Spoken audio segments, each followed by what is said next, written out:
अजा जया एकादशी व्रत कथा। भाद्रपद कृष्ण एकादशी। कुंती पुत्र युधिष्ठिर कहने लगे कि हे भगवान, भाद्रपद कृष्ण एकादशी का क्या नाम है? व्रत करने की विधि तथा इसका माहात्म्य कृपा करके कहिए। मधुसूदन कहने लगे कि इस एकादशी का नाम अजा है। यह सब प्रकार के समस्त पापों का नाश करने वाली है।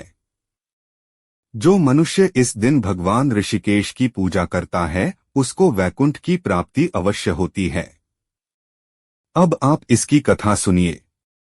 प्राचीन काल में हरिश्चंद्र नामक एक चक्रवर्ती राजा राज्य करता था। उसने किसी कर्म के वशीभूत होकर अपना सारा राज्य व धन त्याग दिया, साथ ही अपनी स्त्री, पुत्र तथा स्वयं को बेच दिया। वह राजा चांडाल का दास बनकर सत्य को धारण करता हुआ मृतकों का वस्त्र ग्रहण करता रहा, मगर किसी प्रकार से सत्य से विचलित नहीं हुआ। कई बार राजा चिंता के समुद्र में डूबकर अपने मन में विचार करने लगता कि मैं कहाँ जाऊं, क्या करूं, जिससे मेरा उद्धार हो। इस प्रकार राजा को कई वर्ष बीत गए। एक दिन राजा इसी चिंता में बैठा हुआ था कि गौतम ऋषि आ गए। राजा ने उन्हें देखकर प्रणाम किया और अपनी सारी दुख खबरी कहानी कह सुनाई।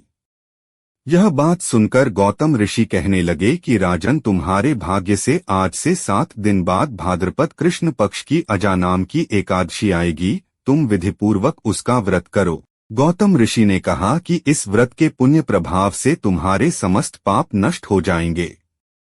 इस प्रकार राजा से कहकर गौतम ऋषि उसी समय अंतर्ध्यान हो गए।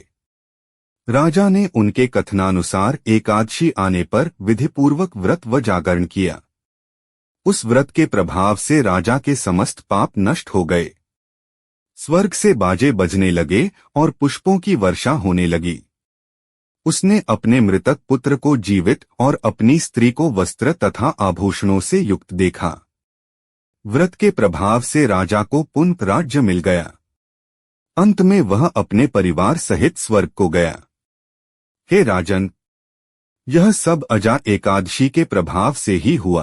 अत जो मनुष्य यत्न के साथ विधिपूर्वक इस व्रत को करते हुए रात्रि जागरण करते हैं, उनके समस्त पाप नष्ट होकर अंत में वे स्वर्गलोक को प्राप्त होते हैं। इस